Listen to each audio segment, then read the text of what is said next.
All right. Good afternoon, everybody. This is Nick Ryder, the Chief Investment Officer here at Kathmere Capital Management. Thank you, everybody, for taking the time to listen in today to our webinar titled Virus Impacts, Policy Response, and Investment Implications. Really today, the focus of today is going to be, as the title suggests, the bulk of it going to be on the policy response among predominantly U.S. policymakers in response to the impact of the spreading coronavirus, and we'll then wrap things up with a brief chat on how we're viewing the world from an investment perspective and some of the implications of these policy actions. What I do want to start by is first acknowledging this whole situation did not originate as a financial or an economic crisis. This is first and foremost, as we are all very well aware, a global health crisis. As we know, the catalyst for the crisis of confidence as it relates to the economy and in further extension into the financial markets was ultimately a significant shock to the economic system from the spreading of the virus. One of the things we do like to continue to point out in conversations that this is a very different scenario from 2008, 2009, the global financial crisis, which stemmed, or the catalyst for that was massive imbalances in the financial sector that bled over into the real economy, causing a crippling blow to the global economy. In this case, as we know, it was very much a demand and supply shock stemming from the coronavirus. In the last few weeks, as many of you are likely very well aware, we've seen a massive response from policymakers, really as they've worked their way through what I've described as the triage phase. So we've seen policymakers try to address the coronavirus from really, as we could kind of distill it into three main verticals or three main channels of response, which we'll address all three in turn today. But those are from the medical perspective, from the monetary policy perspective, as well as the fiscal policy perspective. So we're going to address all three of those in turn, and then as I mentioned, walk our way through how we're viewing the world from an investment perspective, and what we think some of the implications are of these responses. Starting with medical policy, again, as we mentioned, this is first and foremost a public health crisis, and so when we think about what policymakers are trying to do on the medical or the health side, we know first that public health is the priority. Really what they're trying to do is provide care for those that are afflicted with the virus and limit the further spread of the virus as best as possible.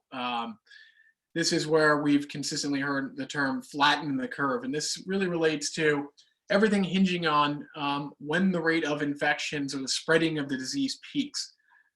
Flattening the curve, as we're all well aware, really referring to policymakers' desire to slow the rate of the growth of the disease and eventually turn the growth rate negative.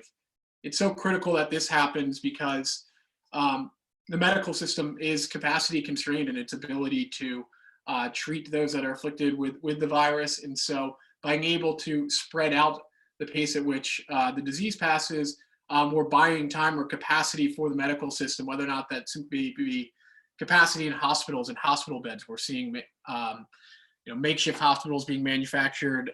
We're seeing the federal government lending out warships that were hospital warships to provide medical capacity in major port cities like New York or Los Angeles. We've also had a shortage or a potential shortage in respirators, ventilators. So we're seeing buying time for the private sector, various companies repurposing their operations to build the necessary supplies, protective gear, obviously, as we've heard in the media. There's been a shortage there. And so you've seen, again, a lot of private resources turn and dedicate their efforts to manufacturing protective gowns, protective goggles, masks that are in desperate need. But again, coming back all this to the desire to flatten the curve and slow the spreading of this disease. So policy prescriptions, what have we seen? Well, social distancing, obviously, I think is going to go down as the term of 2020 or the phrase of 2020. So we've seen business closures, stay-at-home regulations or restrictions. We've seen shelter-in-place restrictions from large cities, including Philadelphia, New York, around the world. Other part of the medicine of the policy response, as we know, is coming down to testing and making test kits or the ability to do testing for the virus more widespread. Much of the uncertainty, of course, with the current virus in the current situation, whether it stems to the rate of infection, the fatality rate of this virus, really all comes from lack of clarity on exactly how many people and who specifically are or have been infected with the virus. Once we have more widespread testing, it's going to be super beneficial in that we'll have a much better grasp of the severity of the virus, really, if we limit that down to the fatality rate of it. And then it'll also enable an easing of some of the restrictions around social distancing, as we'll be able to have more targeted isolation of those infected, which, if we're able to better identify who's infected, who needs to be quarantined, others that are not infected at time, we can start to enable some resumption of normal activity in the world. When we sit today, where we look, there's some good progress that's been made here. I was reading something earlier today from some experts in the diagnostic field, whether it be from companies like Quest Diagnostics, for instance, believe that nation's testing demand is going to be fully met within the next 2 to 3 weeks. So there is some light at the end of the tunnel on that development has been progressing, and we're starting to bear fruit there. The other part of the policy response, of course, treatments and vaccinations. So there's the work around developing antiviral therapies to help and support those that are already infected, as well as the development of vaccines to further limit the spread of the virus. When we look here, again, the current expert consensus or belief is that progress hasn't been quite as clear, or the light at the tunnel isn't shining as brightly as what we've seen on testing. However, there's certainly cause for optimism. When we think about the amount of talent and resources that are devoted to addressing this problem, that's absolutely immense. The financial incentives for getting this right, or being the biotech company to come to the market with a proven demonstrated effective treatment or vaccination, will be enormous. And so it's really hard to imagine that all of these efforts with the talented, intelligent people working at this, that their efforts won't bear fruit in the hopefully relatively near future.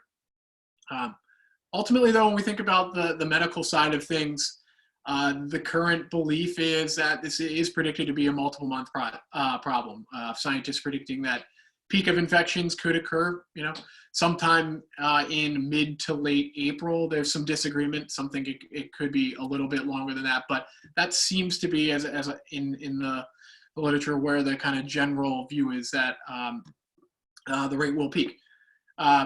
We can look to examples in China and South Korea as a bit of a barometer for this. We know that it took about 1 to 2 months in both of those countries to see the rate of infections peak and eventually subside. As we're all well aware, things may take a touch longer here than they did in Asia. Western democracies, as we know, a little bit different in many obvious ways from China and South Korea, and it's likely to possibly take a little bit longer, given our less of an ability to completely shut things down. You saw South Korea tracking infected people by their cell phones, forcing testing, things that we simply haven't enacted as policies that would probably be viewed as decidedly, quote unquote, un-American here. So if it is 1 to 2 months in those countries, maybe it's a touch longer, but that still puts us into somewhere in the April to May timeframe for the rate of peak to subside. Result of all of this, we certainly know the medical policy response is absolutely critical, necessary to all this. Nothing else from an economic or monetary policy perspective will really bear all that much fruit if we can't get our hands around the disease and slowing the spread of it. But what we certainly do know, there's a decidedly negative impact on the economy, particularly when we think about businesses and workers, by shutting down businesses, depriving them of revenue, causing job losses. Undoubtedly not a good thing. And, we've seen the impact of that within financial markets, as financial markets have had to discount their expectations for future growth, for future corporate profitability. And as a result, you've seen the 30+% sell-off in equity markets that we saw over such a rapid period of time of less than a month. So from there, we're left with the next two avenues of policy response, which are monetary and fiscal policy. And so what we're trying, the overarching objective of both of these complementary policy avenues is to support households and businesses during that period where public health is prioritized. Really, you could think about this as how do we ensure that American workers and businesses have the money to live during the short-term pain that we're currently enduring, as well as then prosper and thrive really when the episode's behind us. This is about ensuring the economic damage from the pandemic is not long lasting. The ideal scenario, as bad as it is basically a very short but very sharp recession that then, when that is behind us, sees a massive snapback from pent-up demand, massive snapback in growth. And so what we've seen is the two avenues here: monetary policy, which is the realm of the Federal Reserve System in the United States, really much focused on ensuring, and we'll get to supporting the flow of credit and liquidity, or the smooth functioning of debt and equity markets. Fiscal policy, on the other hand, aside, enacted by Congress. We've seen, which we'll get into the details of, the Senate debate and ultimately vote yes to a bill yesterday. The House is to vote on that soon.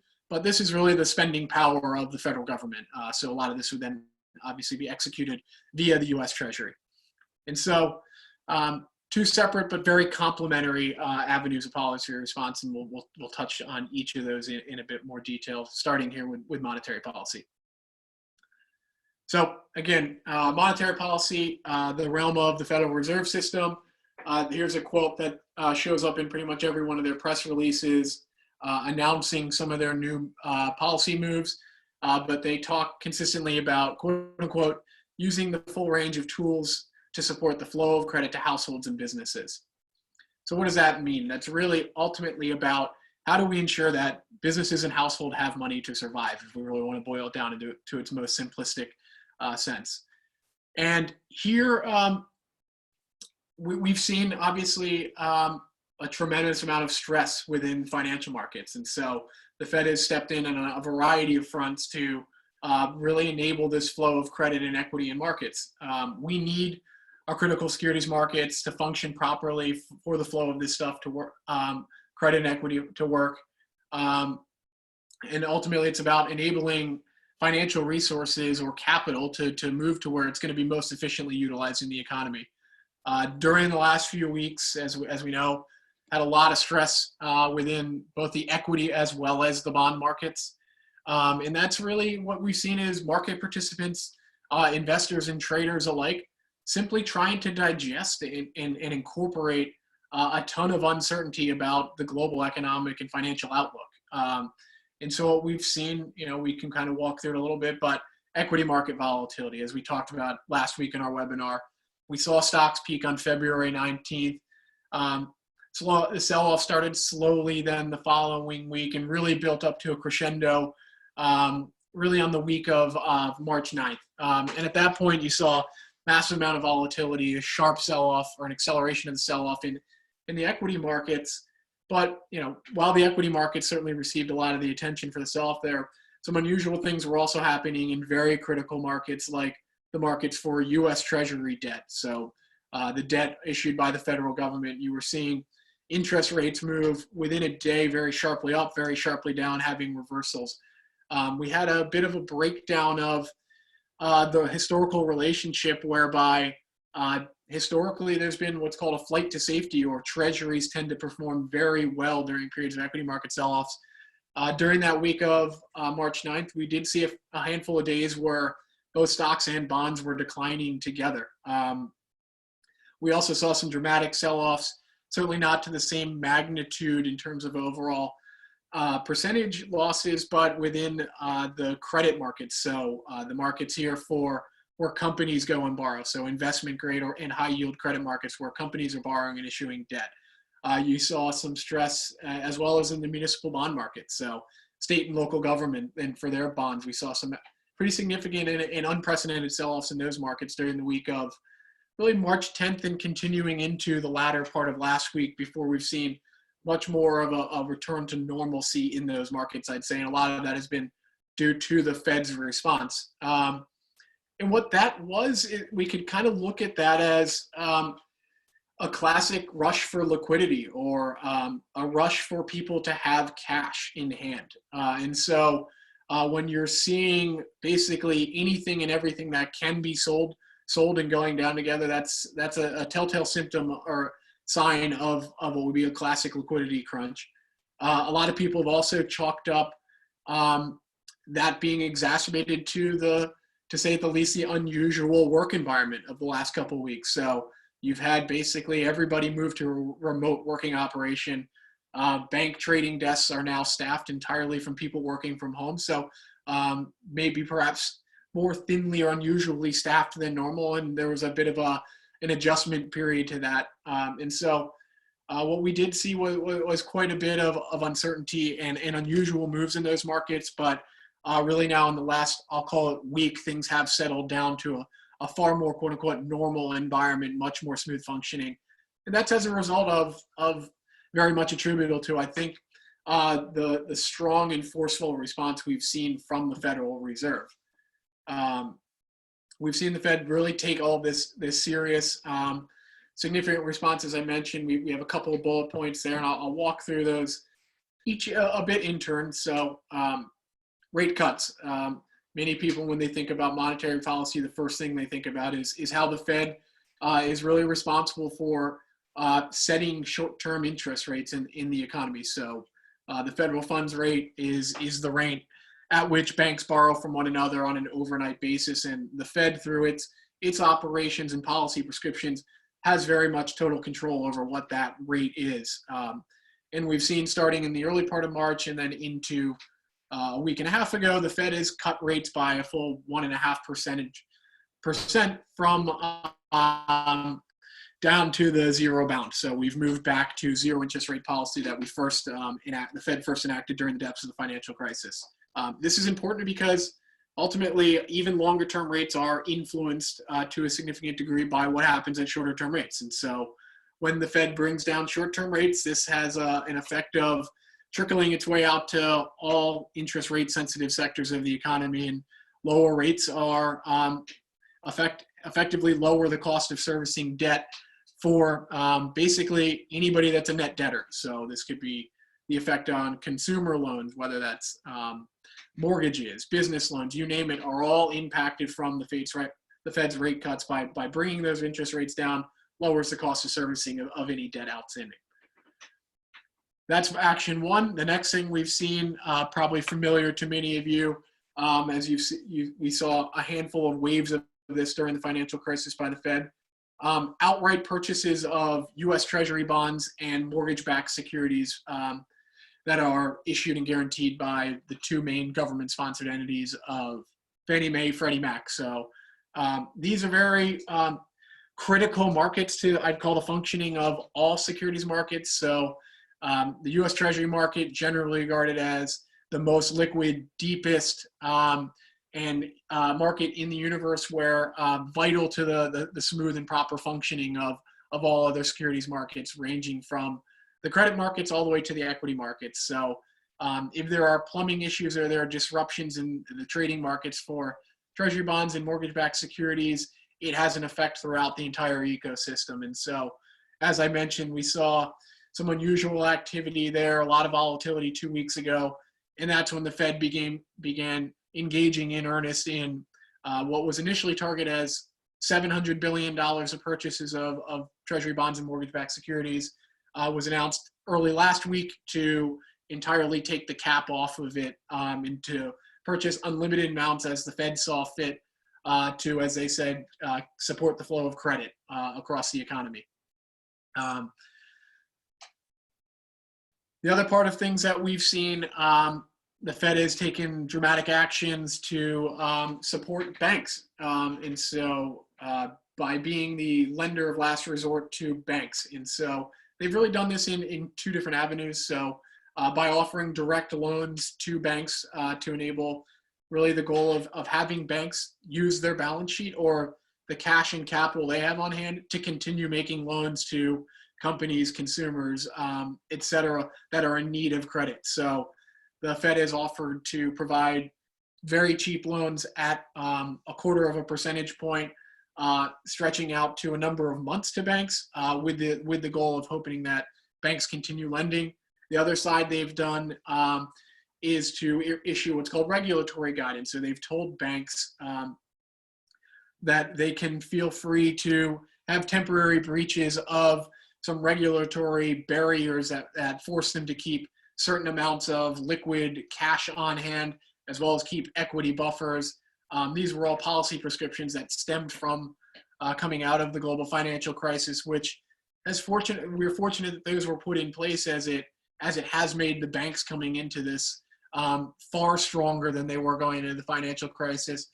It's enabled this crisis in the credit markets to slow down significantly or return to normalcy much more quickly because U.S. and international banks are on much more solid footing than they began. But the Fed is saying right now, banks, feel free if you need to go, breach some of these limits on a very temporary basis so that you can continue to make loans to individuals, to small businesses, to corporations. By all means, do that. We want to keep making sure that credit is flowing through the economy. The other side of things, we've seen some support in the functioning of securities markets and trading markets. So particularly in the bond markets, unlike in the equity markets where stocks trade on an exchange, and so a buyer is matched up directly with a seller on the New York Stock Exchange, for instance, bond markets still trade by way of a middleman. And so when one person wants to sell a bond, we have what are called primary dealers in the marketplace that will be buying bonds from you, and they will hold it on inventory and then look for a seller on the other side. And so they try to keep match buying sellers throughout the day, but these dealers need to be capitalized and have access to liquid funds in order to remain active participants in the market. And so during some of the crisis period, we saw dealers pulling back from the market. And so the Fed has stepped in and revived a program that they started during the financial crisis called the Primary Dealer Credit Facility, whereby, simply put, the Fed is making loans to these dealers in the marketplace to enable them to continue to play their active and vital role in the functioning of trading of bonds across the marketplace. We've seen support in short-term funding markets, which is a revival of two more programs that came about during the financial crisis, one focused on money market funds, another one focused on what's called commercial paper, which is short-term debt that's issued by companies as well as municipalities to pay for vital things like payroll, to fund their operations on a day-to-day basis. These overnight short-term funding markets play a pretty significant role when there were breakdowns or some stress happening within money market mutual funds, as well as within these markets. The Fed has stepped in with two programs to backstop both of those.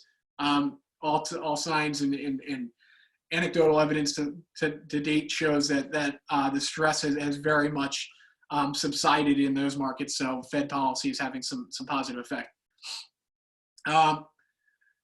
A new program here is that second to last bullet point I have on here, which is supporting the flow of credit to large businesses. So the Fed announced early last week that it would, one, be making direct loans to investment grade companies. So large companies that need to issue bonds in order to continue to fund their operations.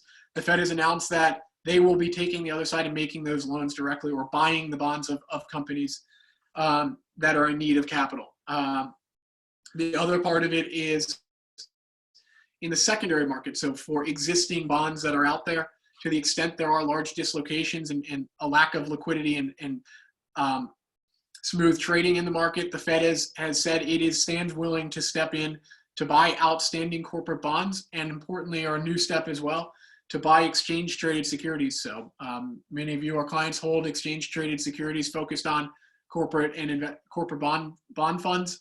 The Fed is now being an active participant in that marketplace as well, basically as an indirect way to continue to support, to ensure that interest rates are held down at reasonable levels, that credit markets continue to function smoothly, so that companies can get the vital funds that they need to continue to remain in operation during this short-term stress. And then the last bullet point is really about flow of credit to other sectors of the market. And this is really relating to supporting the flow for loans backed by bundles or pools of auto loans, credit card loans, student loans, loans guaranteed by the Small Business Administration. So variety of other sectors that are going to be supported directly through the Fed's actions.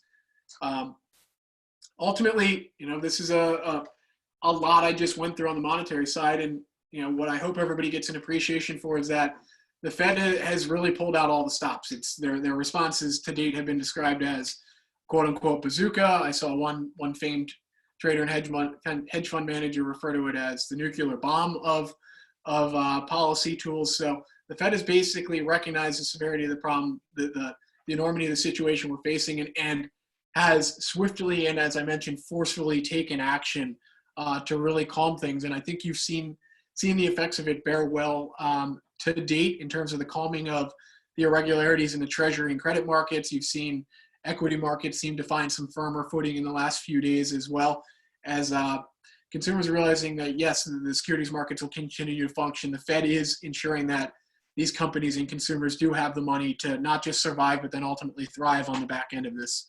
One thing it's also worth pointing out that many of us, and I touched on that, a number of these were revival of programs from the financial crisis. So in many ways, we are benefiting from having experienced that financial crisis 12 years ago, as the Fed was prepared to act swiftly by simply dusting off the playbook on a number of these actions that were effective at stemming the global financial crisis as well. The third arm then of policy is going to be fiscal policy. So as I mentioned before, fiscal policy, the realm of Congress and the president, and ultimately enacted or implemented via the U.S. Treasury. And so here's where we've seen the full use of the federal spending power. Just last night, the Senate approved what's roughly now a $2 trillion stimulus bill called the Coronavirus Aid, Relief, Economic Security, or the CARES Act. That bill currently sits with the House of Representatives. Last check right before we logged on here today, it looks like the House is set to try to vote tomorrow on final approval or enactment of this bill. President Trump has said that he stands ready to sign the bill should it make its way through the House. And really what we're seeing in this bill is a massive use of federal resources to support the economy, both companies as well as individuals, as well as states and municipalities to help them through this stressful period. So what we see in the bill, which is broken down into 5 main sections, I'll address a little bit of each of these sections, starting with what's called Keeping American Workers Paid and Employed Act. Really what's under this title of the bill is loans to small businesses. So small businesses in the bill is defined as companies that employ less than 500 employees. And the federal government is standing willing to provide loans and loan guarantees to small businesses to cover up to 2.5 months of payroll, it looks like, or capped out at a $10 million total.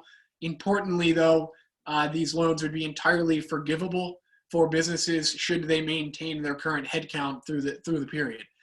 So essentially, you can think of this as bridge financing that would be entirely forgivable for small businesses around the company to retain and keep workers on their payroll. Payments can also be used to support rent, utilities, interest on existing mortgages too. So a large number, $350 billion, going to support these smaller companies. Really should help to keep people on the payrolls, as well as enable these companies to survive for at least the next, as we see, 2.5 months. The next part of the act, what's called Assistance to American Workers, Families, and Businesses. 3 main pillars under this part. First and foremost, expanded unemployment benefits. Pretty significant expansion to unemployment benefits here. The main part of it would be that non-traditional employees are being covered. So this would be something like gig workers, freelance workers, so people that historically were not employed, so to speak, in in the traditional sense and thus weren't eligible for unemployment are now eligible for unemployment if they've been impacted by the crisis. We've also seen the bill, the duration for unemployment benefits. It varies state to state, but generally speaking, most states offer 26 weeks of unemployment benefits. This bill extends it out to 39 weeks, so covering there another, call it 3 months plus. And the other part of it, lastly, is expanding the amount of benefits available. So increasing payments by $600 per week for the first 4 months while covered under unemployment too. So pretty extensive expansion here. All told, this is estimated to cost about $250 billion. So pretty extensive nonetheless. The other part, what's called support for individuals. Here's where many of you have probably seen headlines in the news around direct payments being made to individuals.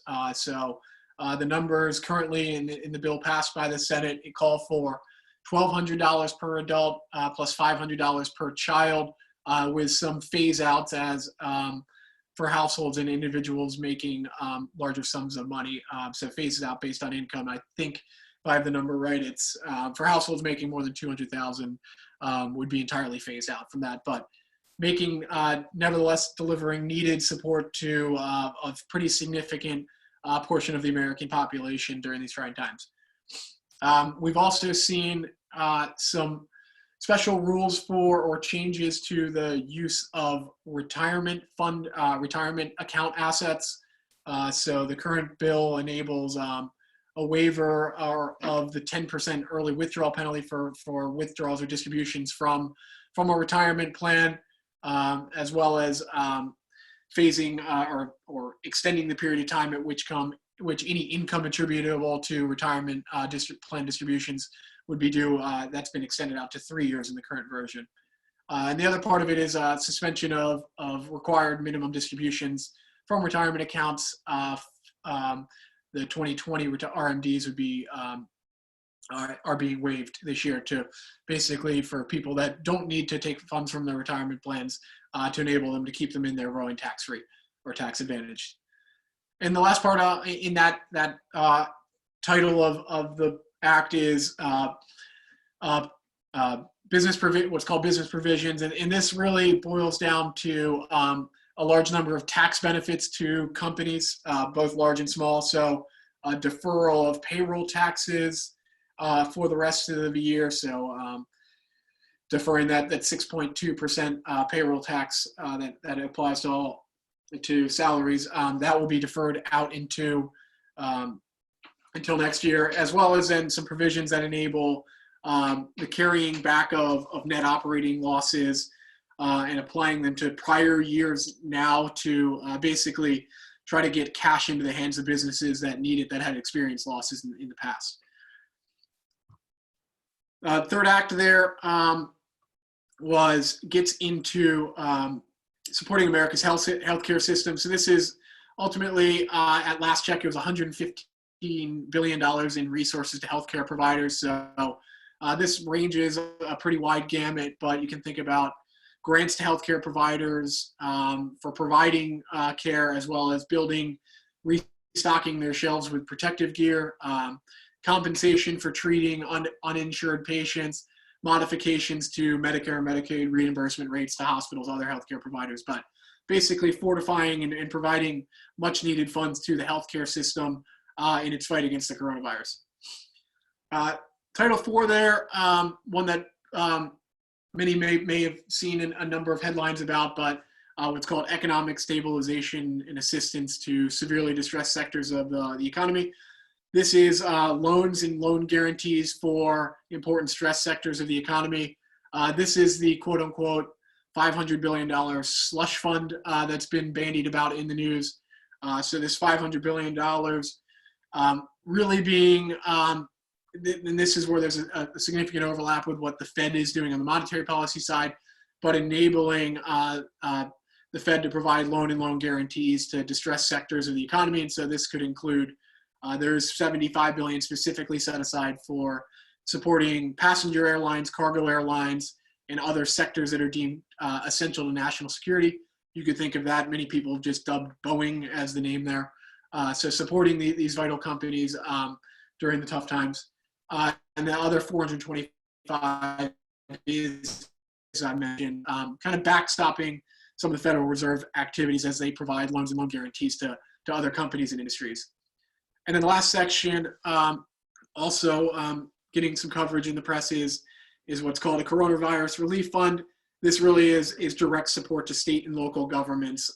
As we know, with income down, profits going to be down this year, states will see their budgetary needs stressed, and this is providing $150 billion in support to those state and local governments, really to ensure that they remain well funded and continue to be able to provide the vital services they do to their constituents.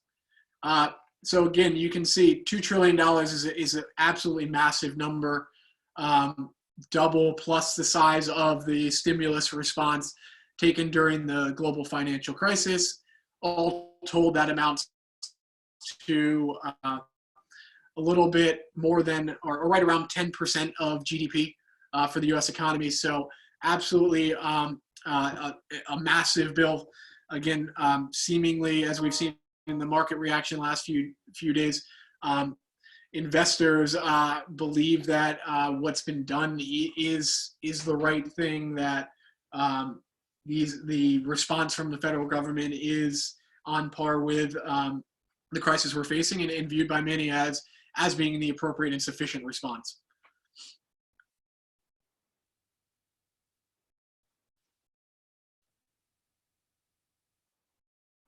And so I'll lastly close things up with how do we as investors, as long-term investors now view these recent actions, both from a policy response, but also just given what's happened in the markets over this really tumultuous last month. The first point I have on here, and what we at Kathmere and the team talk a lot about, is one of the main questions facing investors in my mind is whether or not we should be positioning for the negative impact of the virus this year or the eventual recovery. I believe, and I'm very confident that we will have a recovery. The economy has recovered from a lot over the last century plus, whether it be 2 world wars, whether it be a Great Depression, past viral and pandemics, other crises, hyperinflation. The economy has persisted nonetheless through all of these. If we focus specifically on pandemics and health crises, I take solace in the fact that today is the best time that this ever could have happened in the history of mankind to date.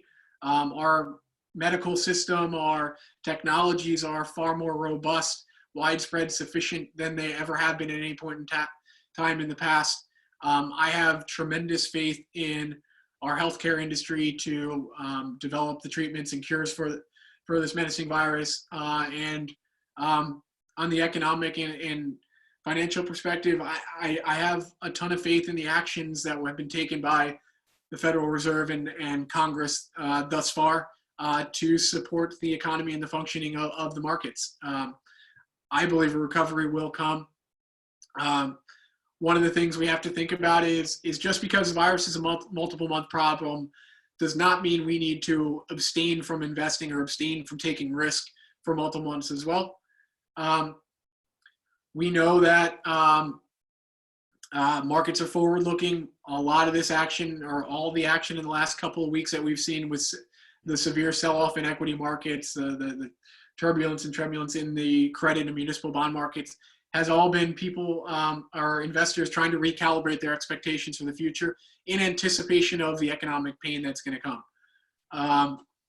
It may take a little bit of time, as we mentioned, for the rate of virus to peak. Surely, as testing becomes more widespread, we will see the rate peak. We will start to see, unfortunately, the economic numbers start to look pretty bad. We saw a historically bad day in terms of initial claims for unemployment insurance jumping north of 3 million people, unfortunately, claiming unemployment this week.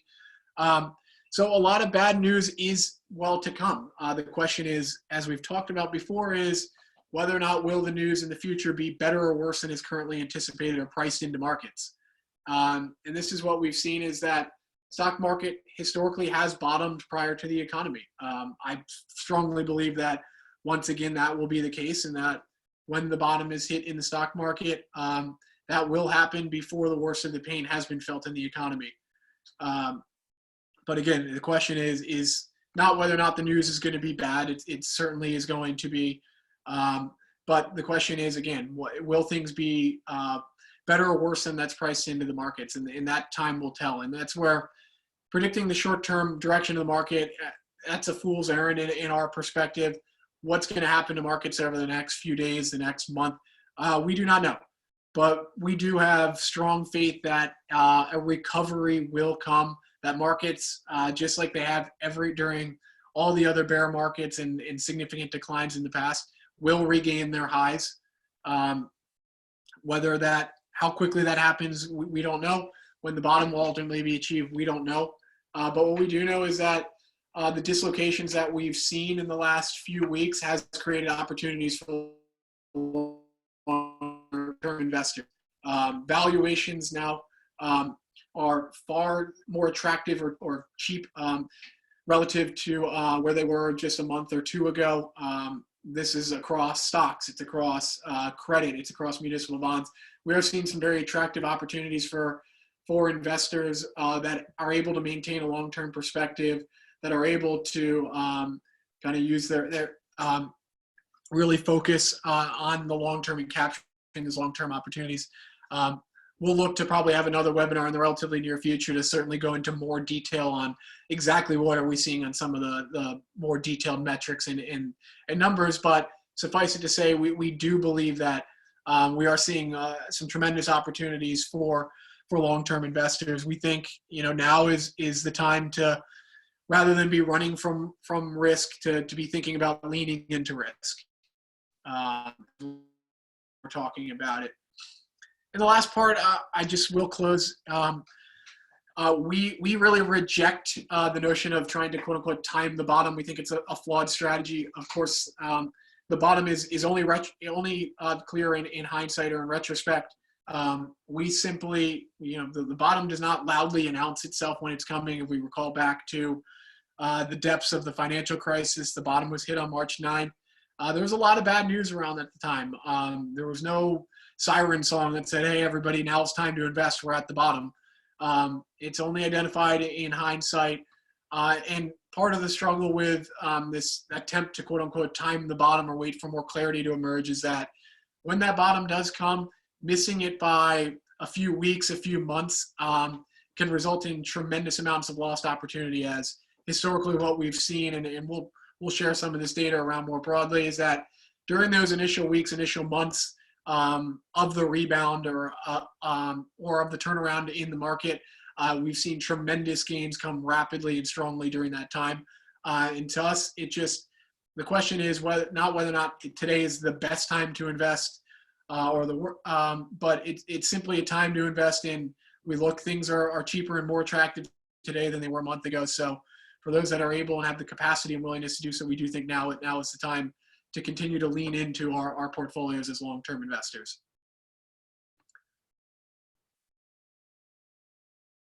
So I've gone on for what I think is probably long enough now I'm sure many of you can agree. But I want to, again, as always, I want to thank you for taking your time to listen in. I importantly want to thank you for the trust you place in us every day. We certainly don't take it for granted. We fully acknowledge and are humbled by the responsibility we hold in helping you through these times and in helping you manage your portfolios and provide financial advice.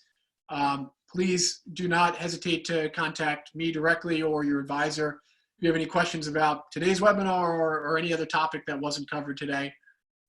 In the meantime, please be safe, and we'll look forward to talking to you all soon.